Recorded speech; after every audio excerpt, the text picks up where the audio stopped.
All right, going to do something a little bit different here on the show today. We are chatting with Kristen Chadwick. She's a podcast consultant and coach, a seasoned podcast industry expert, and she's been doing this since 2016 with a focus on Christian influencers worldwide. Kristen, thank you so much for joining us here today. Thank you, Matthew. This is awesome to be here. Oh, it's great to have you. And I should stress it's podcast coaching for kingdom entrepreneurs is the name of the company. And we'll get into the, exact meaning of that title. But first, going back, what got you started in the podcasting space? And then what took you from, maybe curiosity to expertise and professionalism? This is a fun origin story. So my dad was a cameraman at heart way back in the, I don't know, late 60s, early 70s. And as I grew up in the 80s, I would tag along in the broadcast rooms with him at Turner Broadcasting Systems, and which turned into CNN. And he pretty much went from cameraman to top level in that broadcasting zone. So I grew up in broadcast. I always say that as like I remember going into trailers at Atlanta Braves games and seeing all the people editing, and it's just part of my background. Never in a million years did I think that I would have anything to do with a mic and headphones and being a voice behind a mic. I actually thought I was going to go into counseling, which was more my mom's thing. And just at the last minute of I got accepted at a master's program and just felt a little check in my spirit of, nope, this is not your lane. And a couple days later, I had a very good friend of mine who happened to be leaving radio to start his own podcast. That was in 2016. And he said, Kristen, I know you're not actively in broadcasting or podcasting, but I think you're going to make an amazing producer and we would love to have you. And in 2016, I was like, what are you talking about? What is a podcast producer? And he pretty much threw me in the deep end at that point. And we grew it almost overnight to a top 25 podcast in kids and family. And I worked with them for about 4 years. And so just doing the background things behind the scenes, scheduling guests, creating the content, making sure that the show was going where they wanted it to go. And in 2020, decided to start my own business and open up to more opportunities of producing other people's podcasts. And at that time, it was like, do you want to write show notes? And I was like, sure, I love to write. So little by little, my business began to grow and had continuous conversations, especially on social media, of like, Kristen, how do you start a podcast? How do you get guests? How do you da-da-da? And so then the little light bulb went on of, you know what? This is like a whole podcasting consulting business, because people keep asking me how to do it and had just seen success over and over again. So so that's how I got started. So one thing I love about that story is that you worked on a show for 4 years before you decided to, hang your own shingle and go out there and be a coach and consultant.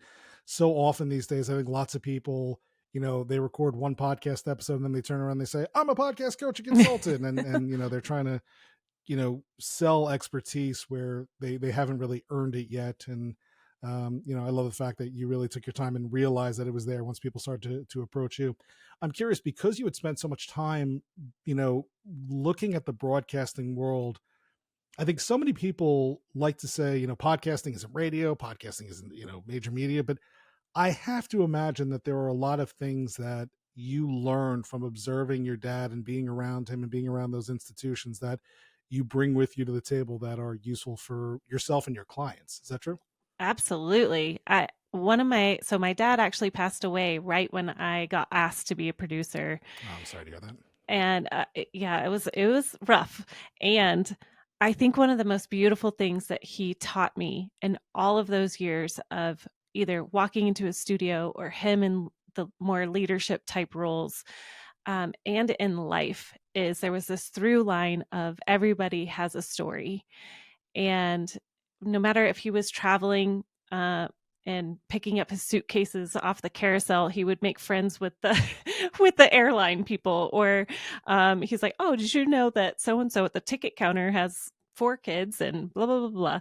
Um, so that was one of the things that he instilled in me. Whether it was watching him interact with people at work or in everyday life, or listening to, he was avid NPR listener. And so just learning that over and over and over again of the power of story, and really that everybody has a voice and everybody has a story that's going to impact somebody else. Yeah, I mean, it's true. Good podcasts, the best podcasters are great storytellers. Even if they're not doing a narrative podcast, even if they're interviewing somebody else, even if they're just trying to be funny, they tend to connect best with their audience when they are helping to tell a story, or when the content they are presenting itself is presented in a story with a beginning, a middle, and an end, and takes the listener on the sort of journey through that. So going back, we said at the very beginning that the name of your company is, and of course I say that, and now I can't find my notes, but it's the right, like that's what always happens as you're in the middle of chatting. It's the podcast coaching for kingdom entrepreneurs, and in this case, when you talk about kingdom, you're referring to Christian podcasters.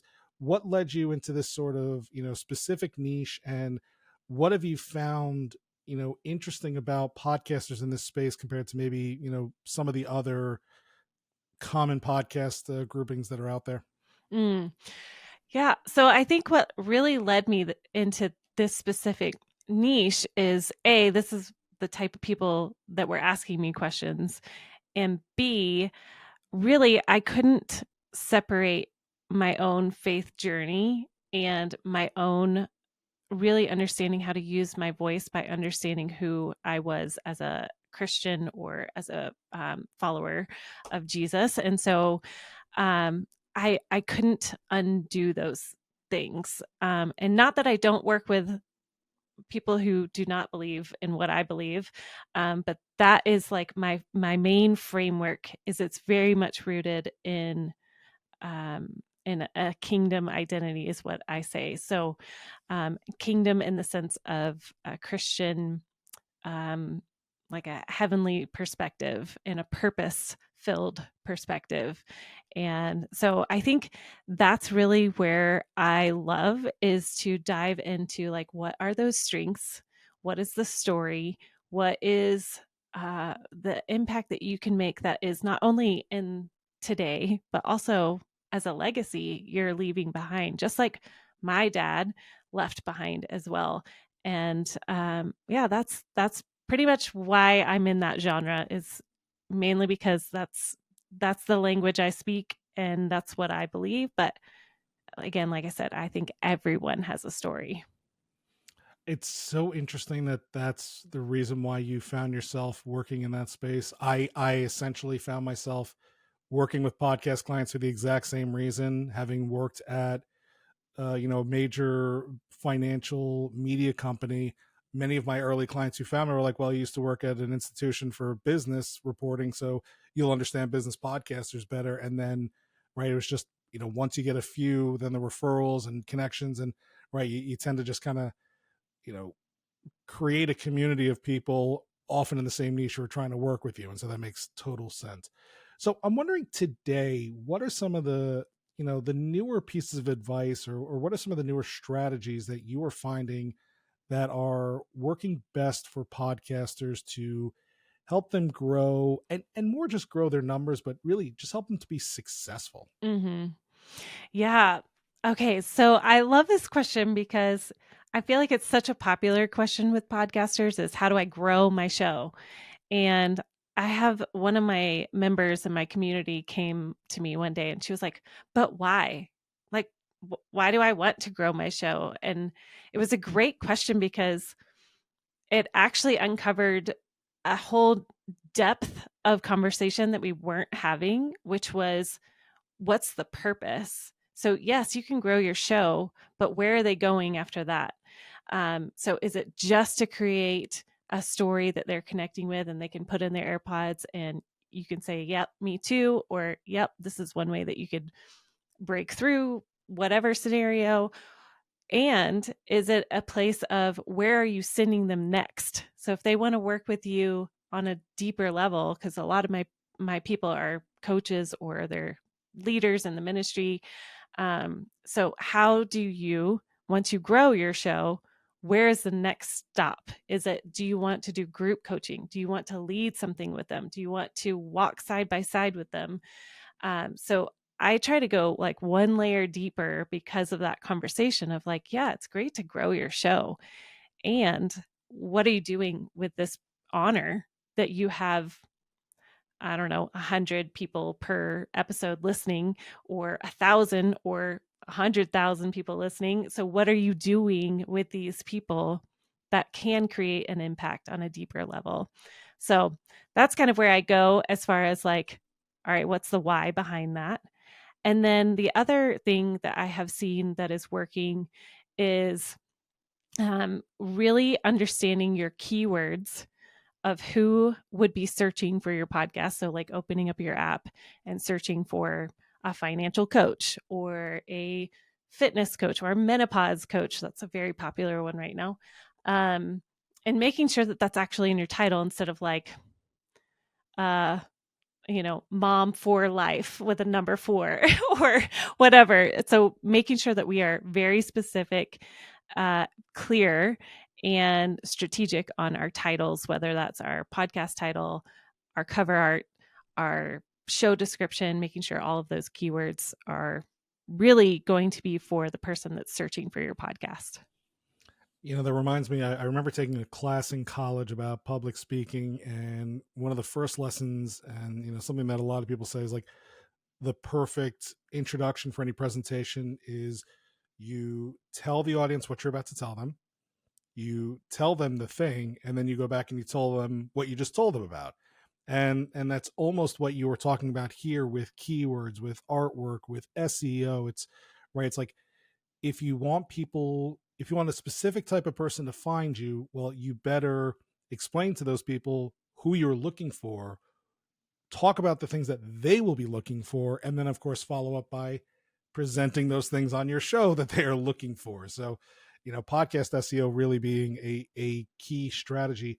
Are there specific tools that you use to come up with a good SEO strategy or come up with those right keywords for the shows that you're working on? Yeah. So, what I like to do, I like to use multiple avenues. So, number one, find out what's working. So, asking your people, how did you find me? If they are one of those that are, like the ring the bell, we got them to come and listen to our show. They went into Apple search bar and they searched for our podcast, and that's how they found us. We want to know, how did they type in whatever word they found or typed in there, and then how did they find us in that way? Number two, I love things like Answer the Public or the other keyword finders. I'm totally drawing a blank on the other one right now, but and then also, if you simply just go look in your charts of Apple, or like Podchaser has charts now, or Chartable, rest in peace, and finding those top podcasts that are in your genre and seeing what keywords are they using, because obviously they're nailing it on the head. So you want to go and find those people, look at what their titles of their episodes are.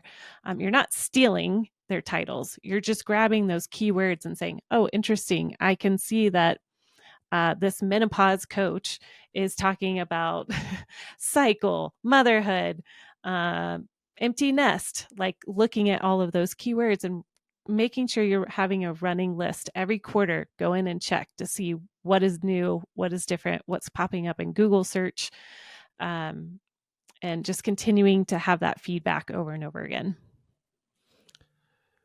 Once again, just to let everybody know, we are chatting with Kristen Chadwick. She is from Podcast Coaching for Kingdom Entrepreneurs. You can find her at KristenFieldChadwick.com. Obviously, we will put a link here in the show notes so that you can easily find her, as well as a link to all of her social media.